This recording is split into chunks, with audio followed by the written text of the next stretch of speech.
Jio ટેકિંગના બરેદી soil ટેસ્ટિંગના આપણું હાઇડ્રોજિયોલોજીસ્ટ કરીને અમારી જમીન તૈયાર તો પણ કુવા નહીં આપ્યા. જિલ્લા વિકાસ અધિકારીની મનસ્વી રીતે 12,000 કુવા આપી દીધા.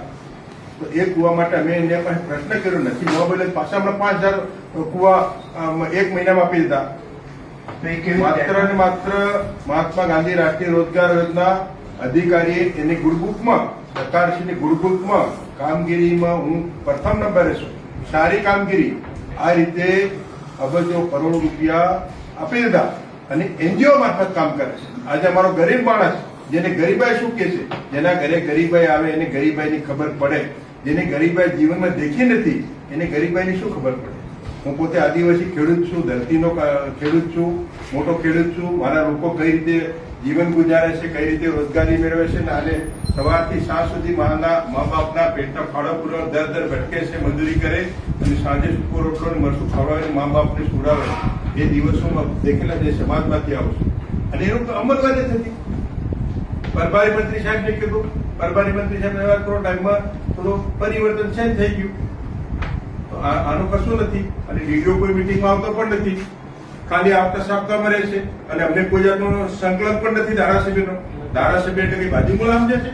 ધારાસભ્ય અમે પણ 3.5 લાખ પ્રજાના પ્રતિનિધિ છે. કશું નહીં સાહેબ, કશું સમન્વય બેઠક નથી થતી. નહીં, સંકલન વસ્તુ અલગ છે, કામનું રિવ્યુ બેઠક વસ્તુ અલગ છે. આયોજનના કામોનું વર્કિંગ, એની મેનેજમેન્ટ, એની ચર્ચા અને સમન્વય થવું જોઈએ. માન્ય કલેક્ટર સાહેબ એ સમન્વય થતું નથી.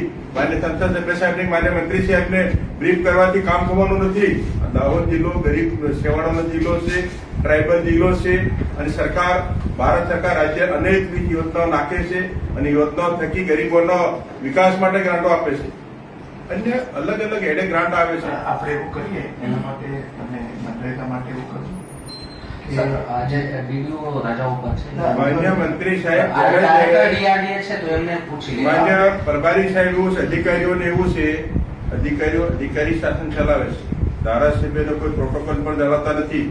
ધારાસભ્યોને એવું છે, અધિકારીઓને છે અમે અધિકારી છે. અધિકારી તમારા કરતા તમારો જયારે નોકરી નહીં મળી ને એ દિવસથી હું 1993 થી સરકાર ચલાવું. સરકારમાં હું આજ દિન સુધી એ માણસનો ગુણ વિષય છે. હું સરકારમાં હું ભાગીદારી છે મારી. તમને જેટલું જ્ઞાન નથી ને એટલું અમે ગરીબોની સેવા કરી છે. પણ તમારી વાત સાચી, કશું નથી સાંભળતા સાહેબ. હું એમ કહું છું એના માટે સોલ્યુશન લઈ આપીએ.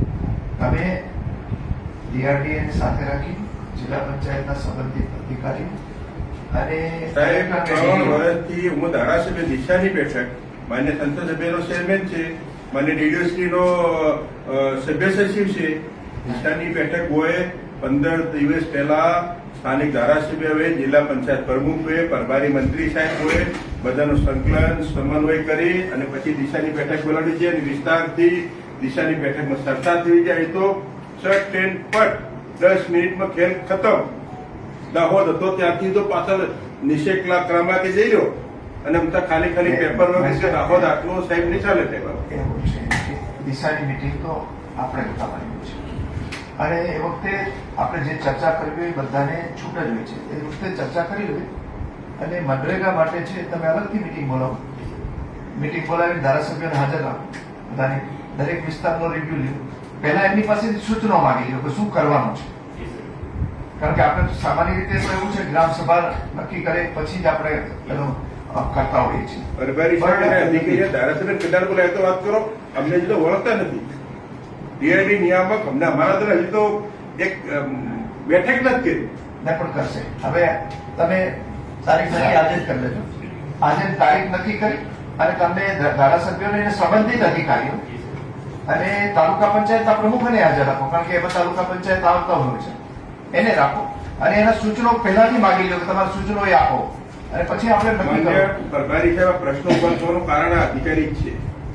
અધિકારીને પદાધિકારીનો સમન્વય ન જળવાય તો દિન પ્રતિદિન પ્રશ્નો ઉભા થવાના છે. પ્રશ્ન હલ કરવાને બદલે અધિકારીઓ જ પ્રશ્ન ઉભા કરે. અધિકારીઓ જ આપણે એવું છે કે આપણે સંકલન રાખીને આપણે કરવાનું છે, આપણે ઇન્શ્યોર કરવાનું છે. આપણે જનપ્રતિનિધિ છીએ એટલે એમના સૂચનો પ્રમાણે જ આપણે કરવા કે ભાઈ આપણે આ પ્રમાણે કામ કરવાનું છે. તો સૂચનો પહેલેથી મગાવી લો. 15 કે 20 દિવસ પછી ફરી પાછી મીટિંગ રાખો. મીટિંગ રાખી જ કરી લેવાનું આપણે જે કરવાનું. હવે એક મિનિટ પછી હું જરાક વાત પૂરી કરી લઉં પછી વારાફરતી બધા